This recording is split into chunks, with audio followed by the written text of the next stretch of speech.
Hey guys, welcome to Gears and Thoughts. This episode is going to be all about student loans. As you guys have heard, student loan borrowers are holding their breath to see if they'll actually get student loan forgiveness next year. Here's a small refresher. A few weeks before midterms, President Biden announced that the Education Department would forgive $10,000 in federal loan debt for people making under $125K per year and $20,000 for Pell Grant recipients. The plan would cost the U.S. $400 billion and cover most of the 45 million borrowers who owe $1.5 trillion in loan debt, with 15 million getting fully absolved. The holdup, however, is that 6 GOP-led states brought a case against the plan.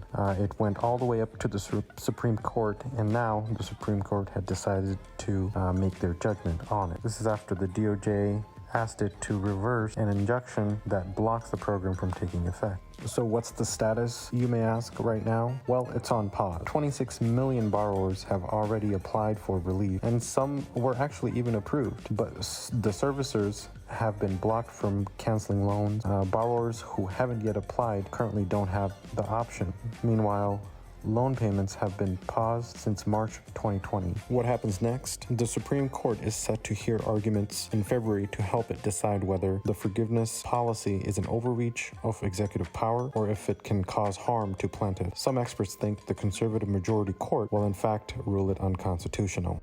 What happens in court is up in the air. Usually, the Supreme Court has been charged to uphold and interpret the Constitution. Historically, the court has ruled in public opinion. The most recent Economist YouGov poll states that 51% of respondents in fact support Biden's plan, while 40% were opposed to it. However, critics worry that the plan would exacerbate inflation and penalize those who have already paid their debts. Supporters of the plan believe that the money-strained Americans will find much needed relief from this cancellation and be able to engage in purchasing their homes and starting their lives as adults, while there are progressives on the other side that are in fact pushing to cancel all 1.6 trillion in student debt. The main takeaway is that yes, I think that the cancellation is a great thing.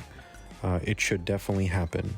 However, this conservative Supreme Court has already showed its true colors, that they are in fact willing to rule in a conservative, biased way, which I believe will likely result in student loan plans not passing, which is a shame, as it would give many individuals out there, such as myself, some relief. If you made it this far in the video, my advice to you would be, if you're a student, if you have debt, to save your money now while there's no interest, while the student payment pause will likely continue until end of Biden's term. And when it is set to restart, just do a lump sum payment at that point, as you would save more money this way.